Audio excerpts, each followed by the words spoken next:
Ridwanillahi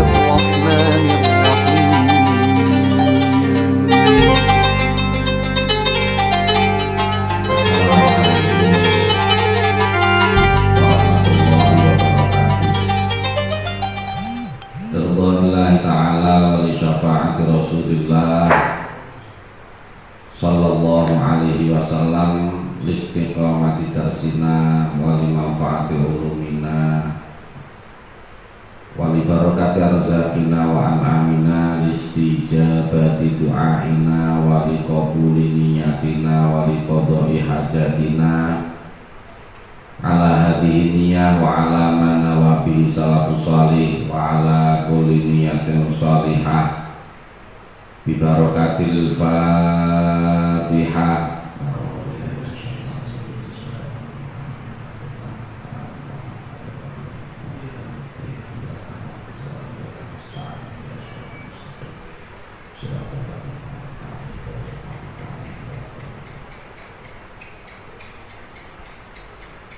A'udzu billahi minasy syaithanir rajim.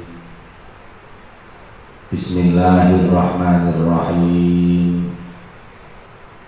Qala al-muallif rahimahullahu ta'ala nafa'ana bihi wa bi ulumihi wa bi asrarihi fid dharain amin ya rabbal alamin ya mujibas sa'ilin. A'udzu billahi minasy syaithanir rajim. Bismillahirrahmanirrahim. Wassalatu wassalamu ala sayyidina Muhammadin wa ala alihi wa ashabihi ila yaumiddin. Amma ba'du, para jamaah rahimakumullah,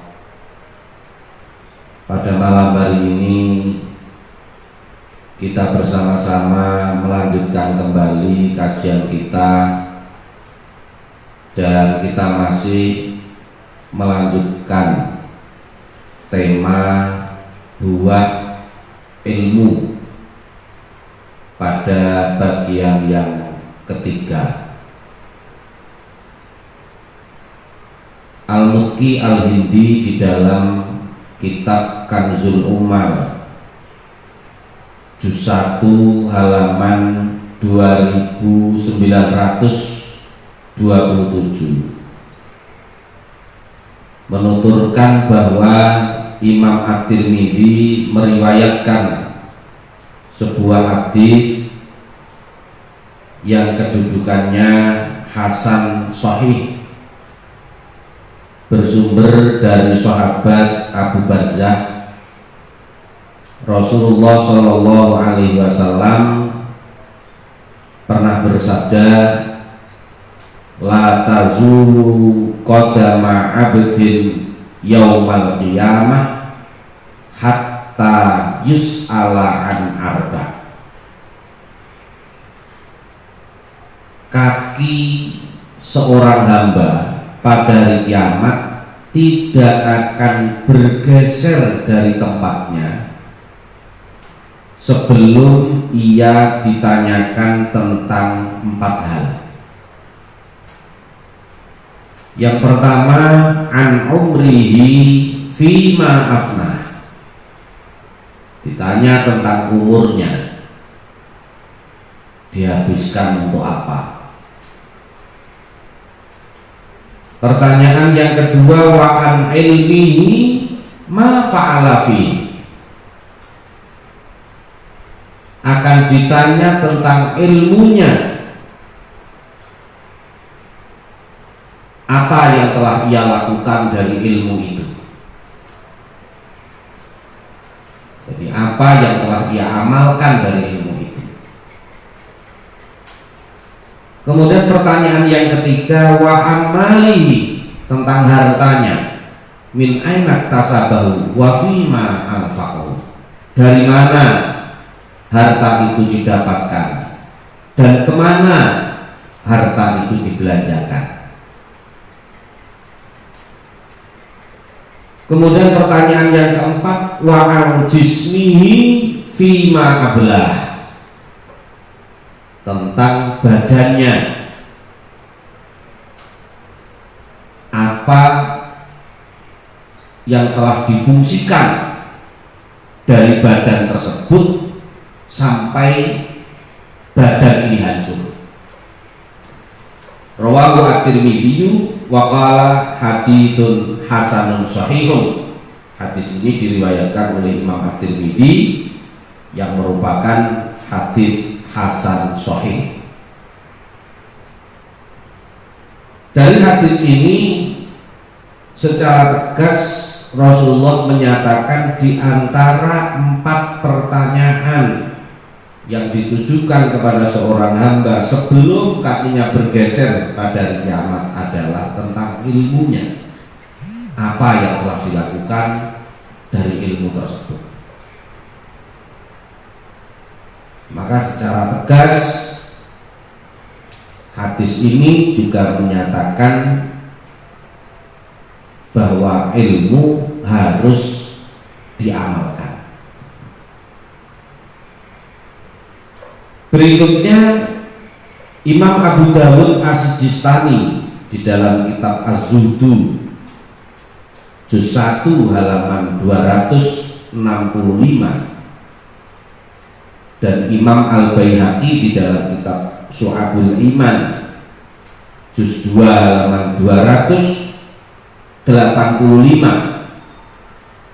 meriwayatkan sebuah asar yang dikatakan oleh sahabat Abu Darda.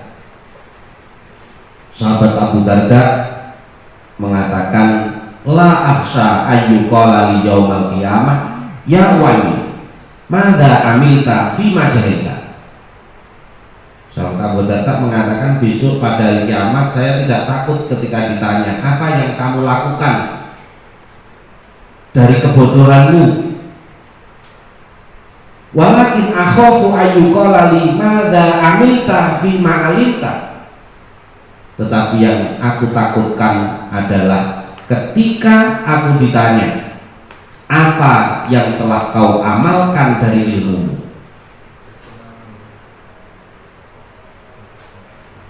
Hadis ini diriwayatkan oleh Imam Baihaqi dan Imam Abu Dawud. Allah Subhanahu wa taala di dalam surah As-Saff ayat 2 sampai ayat 3 menerangkan tentang ancaman yang berat bagi orang yang hanya bisa bicara, yang hanya menyeru namun tidak mengamalkan apa yang dikatakannya, tidak melakukan apa yang diserukannya, tidak menjalankan apa yang diucapkannya. A'udzu billahi minasyaitonir rajim. Bismillahirrahmanirrahim. Ya ayyuhalladzina amanu lima taquluna ma la taf'alun. Kabura maqtan 'indallah an taqulu ma la taf'alun. Ya ayyuhalladzina amanu, hai orang-orang yang beriman, lima taquluna ma la taf'alun. Kenapa kalian mengatakan apa yang tidak kalian lakukan? Kabura maqtan 'indallah, sungguh besar kebencian di sisi Allah, antaqulu ma la taf'alun, jika kalian mengatakan sesuatu yang tidak kalian kerjakan. Jadi jelas di sini ancaman Allah terhadap orang-orang yang hanya bisa berkata, tidak bisa mengamalkannya,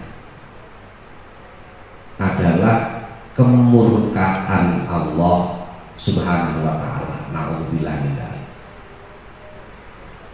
Kalau sudah berbicara kemurkaan Allah, maka ini suatu akibat atau suatu azab yang paling besar.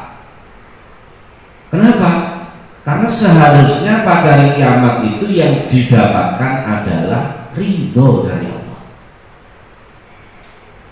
Tapi bagi orang-orang yang hanya bisa berkata, tidak bisa memberikan contoh, yang hanya bisa menyeru, tidak bisa mengamalkan, hanya bisa menyuruh tetapi dia sendiri tidak mengerjakannya, kemurkaan Allah yang akan dia dapatkan.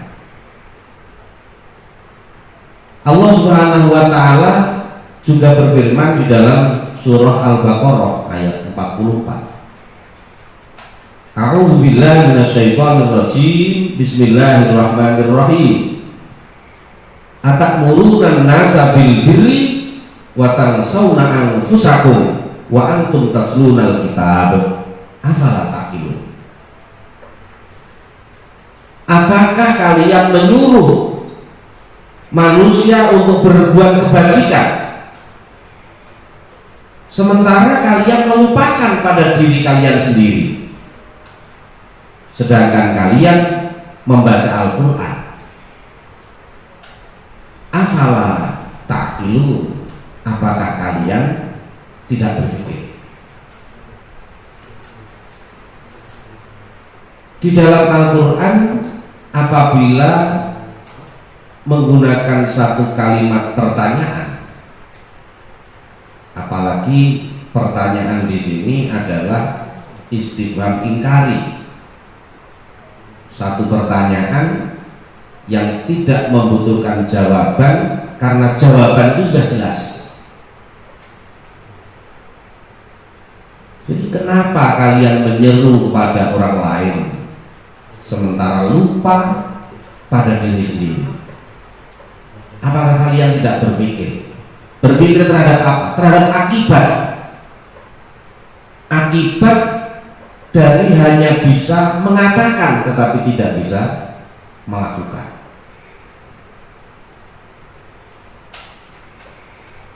Jadi pada ayat ini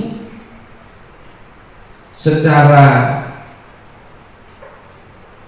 makna dan kandungannya ini sejalan dengan ayat yang sebelumnya. Orang-orang yang hanya bisa berkata, tidak bisa melakukan, maka ia akan mendapatkan kemurkaan dari Allah Subhanahu wa taala.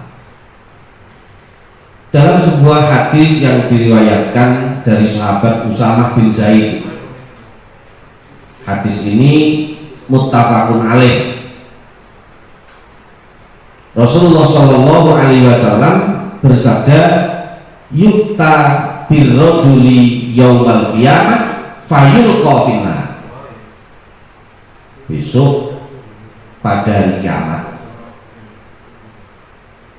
ada seseorang yang dilemparkan ke dalam neraka.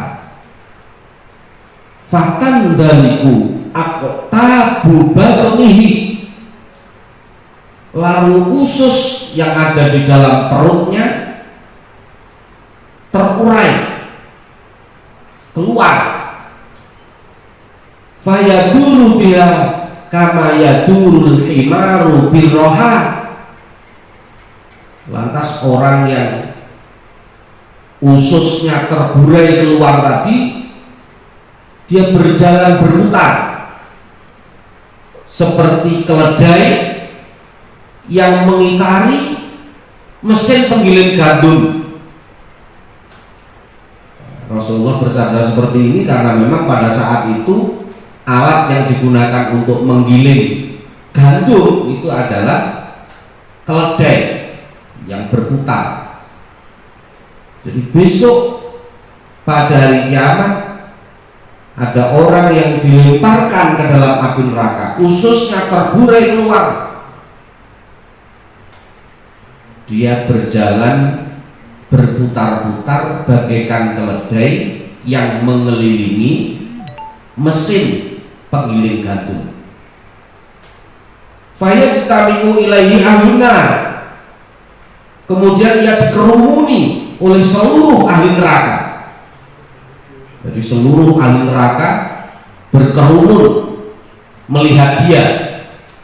Fayaquluna, kemudian penduduk-penduduk neraka ini bertanya kepada orang tersebut, ya fulanu, malaka, hai fulan, apa yang terjadi padamu? Alam takun ta'muru bil ma'ruf wa tanha 'anil munkar. Bukankah kamu dulu di dunia yang menyerukan ma'ruf dan mencegah kemungkaran? Bukankah engkau ketika di dunia dulu melakukan amar ma'ruf nahi munkar? Tapi kenapa sekarang kamu berada di neraka dalam keadaan seperti ini? Fayaqulu, kemudian orang tersebut menjawab, bala qad kuntu amuru bil ma'ruf wala ati. Benar apa yang kalian katakan. Dulu ketika di dunia aku menyerukan sesuatu yang ma'ruf wala ati, tetapi aku tidak melakukannya. Wa anha 'anil munkari wa ati. Dulu di dunia aku pun melarang kemungkaran, tapi diriku sendiri melakukan kemungkaran tersebut. Muttafaqun alaih. Hadis ini diriwayatkan oleh Imam Bukhari dan Imam Muslim. Bisa dilihat di dalam kitab Sahih Bukhari juz 3 halaman 1191 dan di dalam kitab Sahih Muslim juz 18 halaman 94. Ini adalah di antara akibat dari tidak mengamalkan ilmunya. Orang yang punya ilmu namun tidak berbuah apapun. Para jamaah yang dimuliakan oleh Allah Subhanahu wa taala, ini kajian kita pada kesempatan malam hari ini, dan insya Allah kita masih akan melanjutkan lagi buah ilmu pada bagian yang keempat pada pertemuan yang berikutnya. Mudah-mudahan kita senantiasa mendapatkan perlindungan dari Allah Subhanahu wa taala, keselamatan, kesehatan, dan mudah-mudahan wabah yang melanda negeri kita tercinta ini dimusnahkan oleh Allah Subhanahu wa taala, dan semoga ilmu yang telah kita dapatkan bisa menghasilkan amal soleh. Amin, Allahumma amin. Ala hadiniyah, al-Fatihah.